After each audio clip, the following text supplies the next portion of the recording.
I'm Clint, and I'll be answering Iron Noodle's questions concerning influences and books that helped shape me as an artist in this episode of Swatches.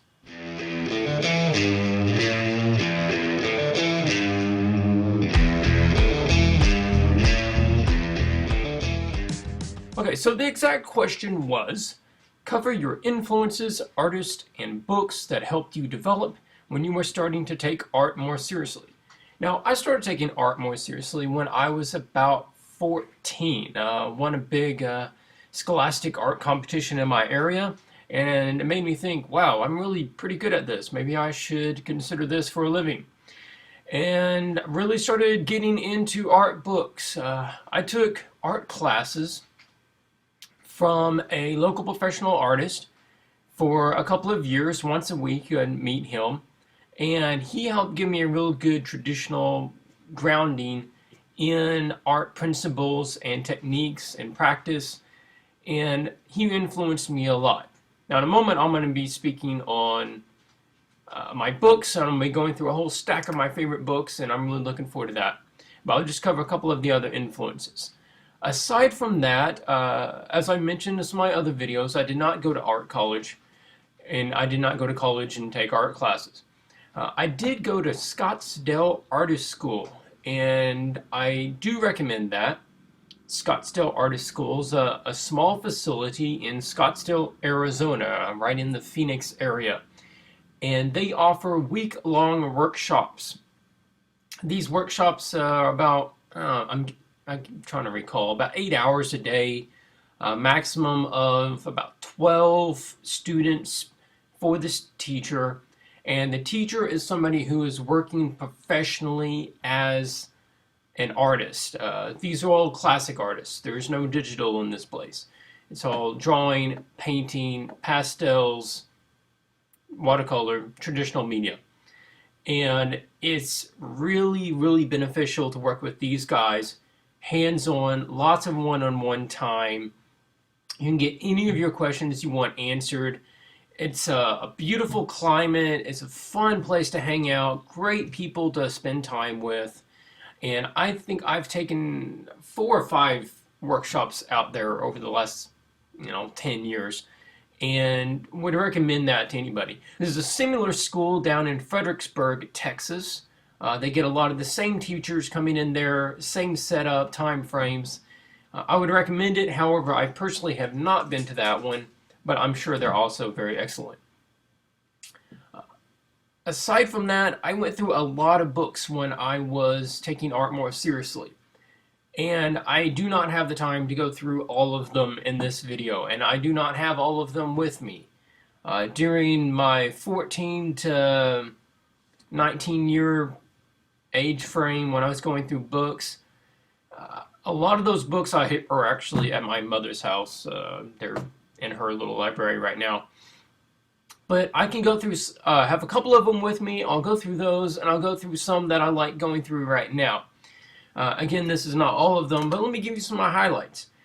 These books come in a couple of different categories as far as what they mean to me.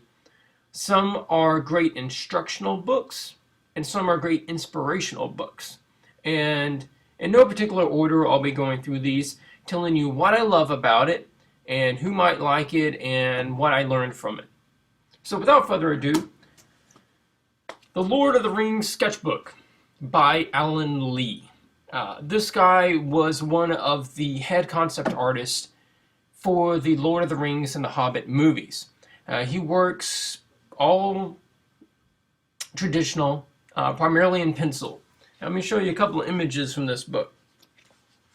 He is personally responsible for defining a look of a lot of the people and locations in Middle-earth in the movies.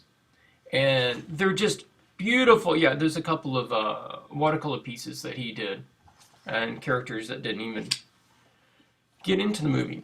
It has some beautiful architectural elements. I'll pull up there so you can see that. The Elven, Art Nouveau, however you say it, styles there. Lots of writing. He describes his thought process, his inspirations, and all of these things. When I want a shot in the arm, and I just want to get back to pencil sketching, this is one of the books I pick up. It is, how much was it? $30.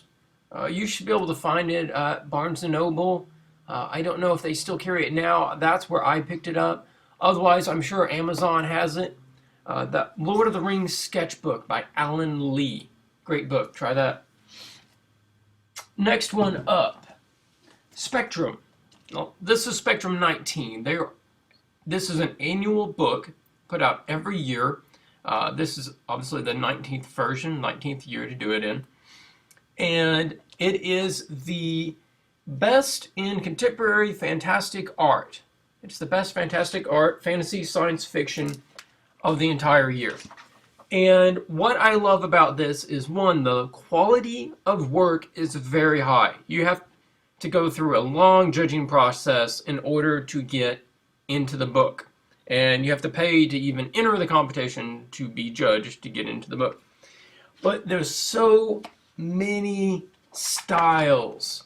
You've got like Android Jones here, that is semi-abstract, very new sort of style. You've got Tyler Jacobson, he's working digital with sort of a classic look to it. You've got comic book styles. You've got illustrations that were done for magazines, done for publication, done for games. You've got concept art. You've got the whole load. It's just one after another, just beautiful works in lots of different styles. Now, this is great for me because I tend to get stuck in a particular way of seeing things and rendering things. And it's important as an artist to grow by bringing in other influences and learning new ways to look at things. So, Spectrum, you can find these in your Barnes & Noble or a local bookstore, major bookstore. You can certainly find them online. Some of the older ones are not in print anymore and may be more difficult to find.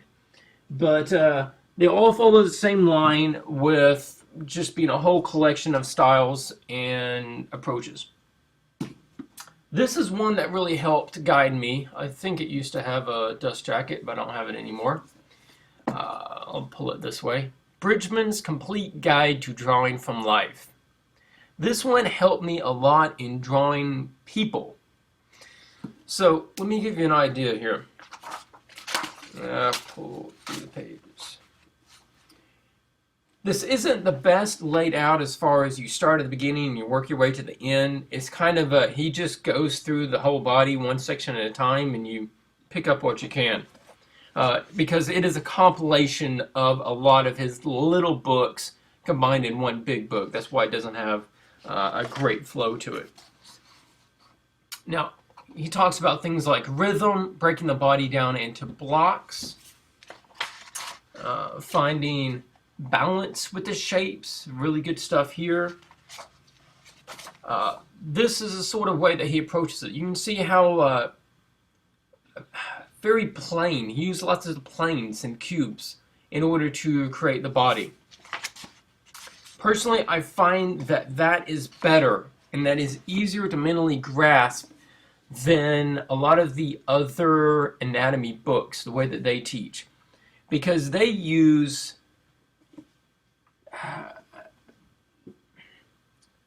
cylinders to represent the body parts. Cylinders that are contorted slightly, bigger on one end, smaller, twisted, turned, and those are much more difficult shapes to wrap your mind around.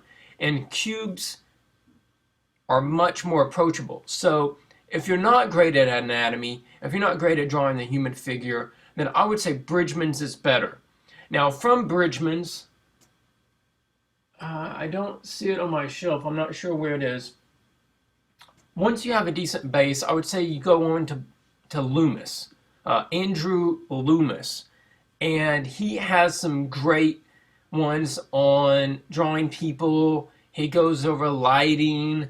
And again, he is probably, for those, a bit more advanced. But take a look at them and learn what you can from both of those. This was a great read for me.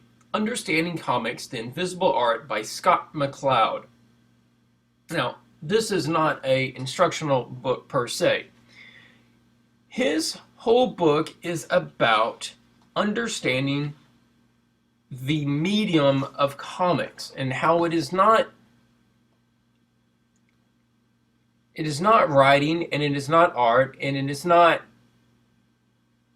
the parts are bigger than, the whole is bigger than the parts. It is something unique that still, even though it's been around, what we consider modern comics, has been around for not that long relative to other medias, it's not well known.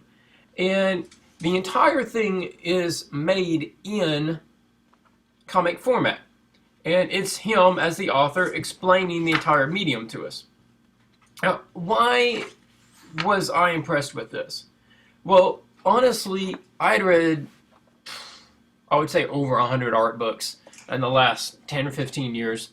And this is the first one in years and years that he brought up ideas about art and understanding and the relationship with the art and the viewer, thoughts on those lines that I had never heard before, and was very impressed by that. He goes on to break down all art and all styles, along with words and numbers, into one pyramid, and that all art styles fall into this pyramid somewhere. And those concepts are great. He talks about how simplicity changes the subject, how you relate to the subject versus a complex image like a photo and how you relate to that. Anyway, very entertaining. Even if you don't plan on getting into comics, but you want to better understand art itself, pick this one up. Alright, Alla Prima. This is what I would consider my painting Bible, oil painting, by Richard Schmid. Guy's been painting for a long time. He is what I would consider a modern master, right up there with Sargent and Zorn. He is not necessarily an instructional book. He doesn't tell you how to paint horses. He doesn't tell you how to paint whatever. Now, this example of his work. His is one where he doesn't try to make it look like a photo. That's not the idea. It is his view of the subject.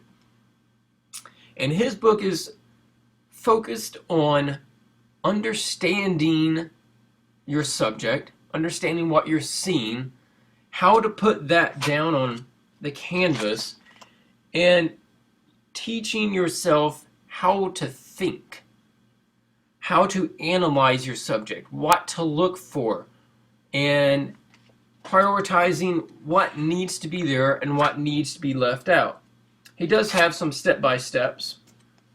He talks about colors, he talks about values, he talks about edges, he talks about wet paint and dry paint, and he talks about understanding colors and conveying moods with colors.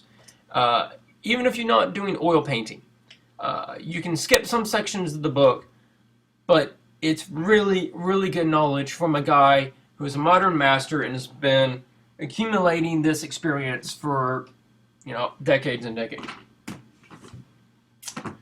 Next one, The Art of Star Wars. Now, they have this for each one of them, episodes 1, 2, and 3, in this style. I do have the rest of them. I'm just going to show you this one for example. Okay, Star Wars, Episode 1, Phantom Menace, written by Jonathan Bressman. Now, this is a collection of the concept art created for, obviously, Star Wars Episode 1. It's got a lot of markers, marker illustrations showing droids. It goes through... it does have some comments down here. The people will talk about the designs that they're doing, what they had in mind, what they were asked for in order to create them. It has some of the models. Some of the stuff is in color. Some of it's in black and white. They've got different characters. Now this is, a lot of it is Doug, I'm not sure how you say his last name, Sheng, and that's his style, and you see a lot of his stuff there. But there's other stuff, digital paintings, vehicles, characters. This is some of my favorite stuff back here. That's why I had that in there. Concepts for the Sith ended up being Darth Maul, but this is some of the other ideas. I personally think that one's a lot more interesting than Darth Maul. But yeah, great drawings, some pencil work, character designs. So if you're looking for some science fiction, fantasy, concept art collection, then, you know, have a look at this one. Or, of course, episodes 2 and 3. Same stuff, just the different movies. Each one's asked for something different. Alright, a newer book, Color and Light, by James Gurney. Now, he's put out 2 books, and I thought I had the other one right over here. Here we go. I'll go ahead and show you both of these at the same time. First, he came out with this one, Imaginative Realism, How to Paint What Doesn't Exist, and then Color and Light, A Guide for the Realist Painter. Now, this is the guy that is best known for creating this book, Dinotopia. And this is a book that I absolutely loved as a boy. If you've not seen this, I don't know what rock you've been living under. But this is one of the best children's book of all time. Even today, I love looking at the pictures and getting lost in the world of Dinotopia. So his first book and his second book, there's some differences in the way that they approach their topics and what their topics are. The first one primarily deals with painting different subjects. Okay, it goes by subject. If you're painting this kind of person, if you're painting that kind of person, if you're doing this kind of image or that kind of image, he talks about doing sketches, using models, making models for references, photographing those models. He talks about designing the elements in your images. So that's good. Strong stuff in here. I wish these were out when I was younger and learning art, but they weren't. They've been out probably 5 years or less. This one I found personally more useful to me where I am right now, which is Color and Light. And he goes through all the major lighting situations that your pictures will take place in. So he talks about occlusion shadows. He talks about lighting in the daytime. He talks about noon light. He talks about light underwater. He talks about reflective lights and tinted lights, and defining what you consider a gamut for your image. What is the range of colors that is allowed in your image? What color scheme are you working with, and how do you define which ones you use and which ones you don't? Interesting article. Is moonlight blue? It's not, actually, and he'll tell you why, and it's pretty cool. So, check this out. What is it, about $25? It's pretty common. You can probably find it in your major bookstore. As always, online, you can get a hold of it. Good instructional book. Here's one I love for reference. Yeah, The Art of Hellboy, Mignola. I have been fortunate to meet him at a convention before. Really cool guy. Great character. And this is just a compilation of his illustrations and sketches for the Hellboy comic. You've got nice, big, full-color images, black and white images, depending on what it's taken from. You can really get in there and see how he's worked this. He's got comments down here on some of the images describing what he's going for, little stories and anecdotes about it. His sketch pages, nice big sketch pages, those are cool. Now, why do I love this? I love this because it is not at all my style. I come from a very realist background, and his is very minimal. He says a lot with very little. He uses contrast so much and so well. I mean, look at these. So fantastic. It's just white and black and really epic shadowing. And his shadows tell so much. And as you can see here, I've referenced this so much that the pages are falling out. But despite that, I have got it autographed by him, Mike Mignola. Oh yeah. Oh, and on that line, check this out. I met James Gurney. Yeah, and he did this little doodle of a Tyrannosaurus Rex painting on an easel. To me, life is good. Love it. Alright. Other influences. These guys influenced me a lot when I was younger. Guys like Waterhouse. Now, some of you might not be familiar with Waterhouse. Seeing as how he died 100 years ago. Waterhouse was a classic painter and did a lot of the portraiture back when, and figures from myth and legend. Trying to flick back here, find a good page of a picture you might recognize. He did one of the naiads that is really, really well known. Some of his other stuff. This one's really well known. And the naiads, I forgot what it's called. Hylas and the Nymphs. Yep. And kind of inspired me to do mine. People say I copied it, but it's not the same viewpoint or characters or anything, so I don't know where they get that. Okay, did a lot of this stuff. It's just really, really beautiful, classic paintings. And I loved this stuff when I was younger and studied them and Sargent a lot. Speaking of Sargent, John Singer Sargent. Everybody should have a book of John Singer Sargent's. You can, Barnes & Noble, this was by Barnes & Noble, and that light's completely destroying that, so you can't read it. You need to go this way. You can find something like this in their discount rows. They personally put these things out. They're just, fairly thin books about classic artists, and they're not that expensive. You're probably talking like $10 or something. But this is one of the best portrait painters that ever lived. And he is very, very impressive with his brushwork. This is a very popular one. Madame X, or was it Gertrude? What was her actual name? Yeah, Madame Pierre Gertrude. So just sitting down, looking how he did his lighting situation, how he set up his lights, and his contrast, like this. This girl just is incredible. I feel like she's looking at me personally. It's incredible. So take a look at these. Look and decipher why his paintings work. Look at the contrast, how he set up this lighting situation on the face, the skin tones, where he put detail, where he didn't put detail, what edges he emphasized, and what ones he let me lost. So much to learn from this guy. Couple more books.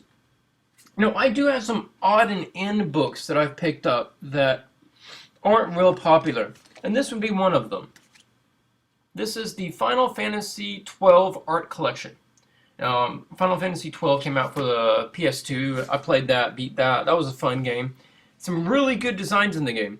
Now, I picked up a guidebook for the game to help figure out where some of the hidden stuff were.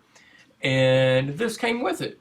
And I didn't really think much about it at the time, but when I started flipping through it, I was like, heck, the whole price is worth just getting this one book.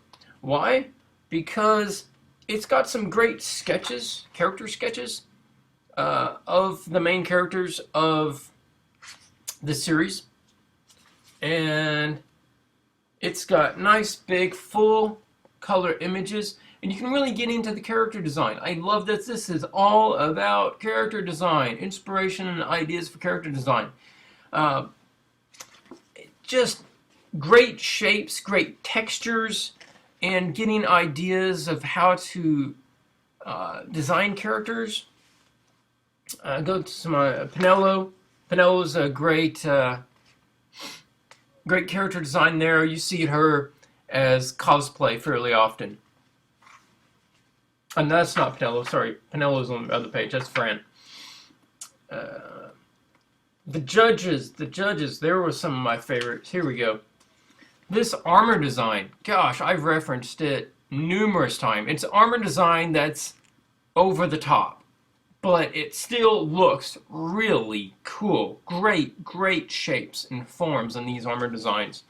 So you can get those, get some inspiration by those guys. I don't know where you could pick this up. You might be able to check eBay. You might be able to get it on Amazon. Seeing as how it was part of something else, it was part of another package, I don't know that you can buy it by itself, but you know, sometimes these are the best sort of things. I mean, they're just little books that were put out by something for somebody, and they're not major publications. Anyway, that's well paid for itself over the years. All right, talking about the earlier art education, Keys to Drawing. Really good book here. Now, this is the only one I have with me. Like I said, some of my other books aren't here. Along with this, I would say Drawing on the Right Side of the Brain. Now, both of them have really good exercises for learning to draw. Abut my table. Here we go.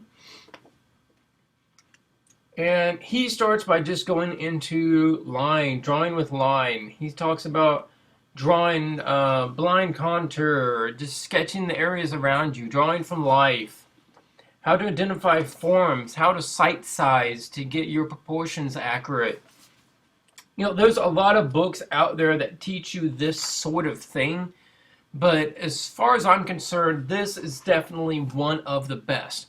You know, this has been in publication for years and years and years, and I hope it continues to, because as far as just general art education and drawing teaching, this is one of the best.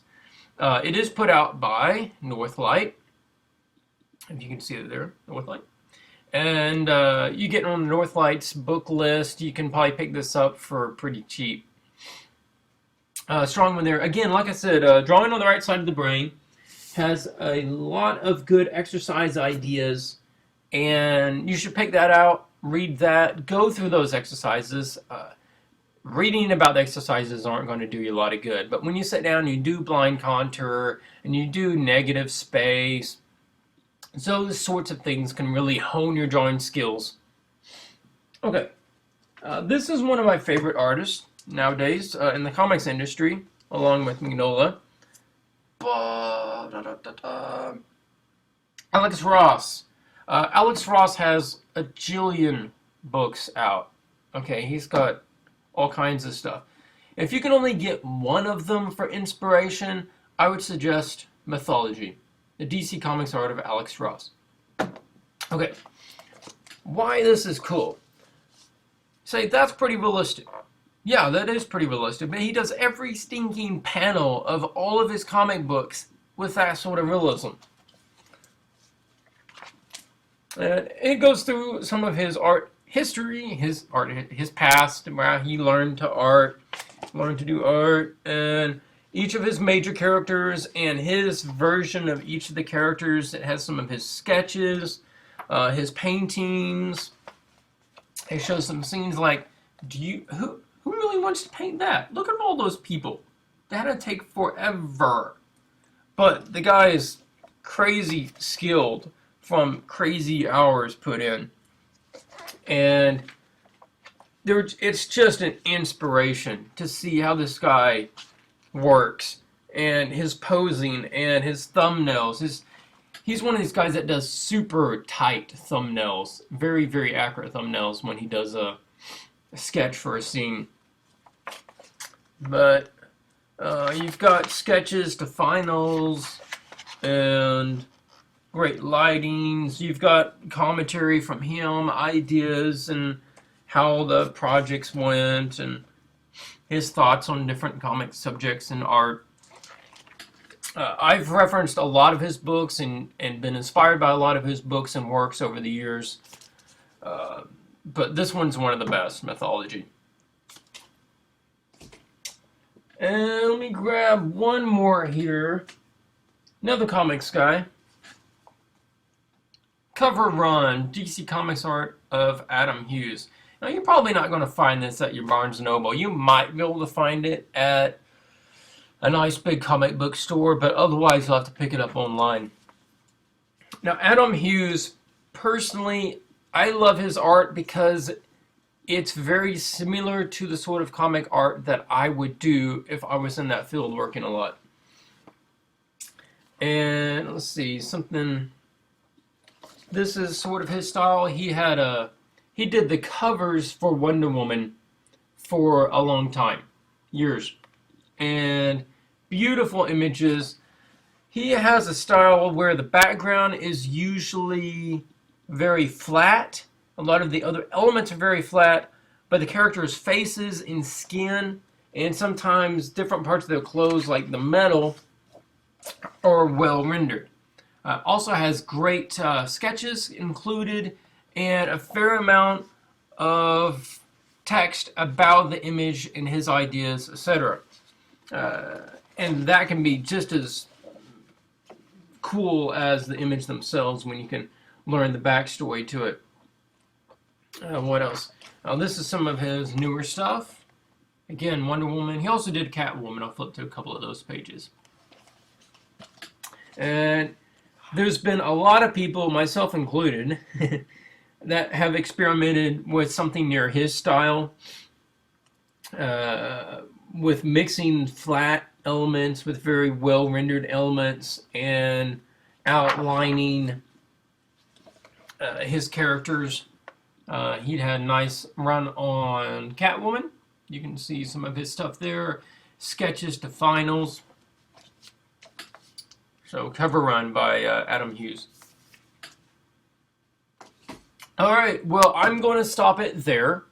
And I hope you guys enjoyed. Maybe you own a couple of these books, but otherwise, it'll give you some ideas. If you go into the bookstore, stuff to look up, or if you want a Christmas present. I collect a lot of these books through birthdays and Christmas, and I'll just tell people exactly what I'm looking for, and they'll pick me up the book, and it works great.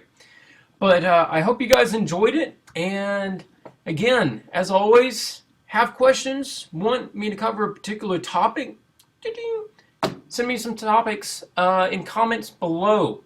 As always, you can follow me on Facebook at facebook.com/CearleyArt. That's my last name with art. CearleyArt. You can comment me there. You can message me there for some ideas. You can also follow my event schedule where I'll be, usually at Magic tournaments. Sometimes they go to art conventions. I'll try to put up there if I'm going to be one of those. And there's a link on the Facebook page to my ebook. I go through the 10 most common mistakes in digital painting. You can find a link on there and pick that up. But as always, wish you guys the best, and I will catch you next time.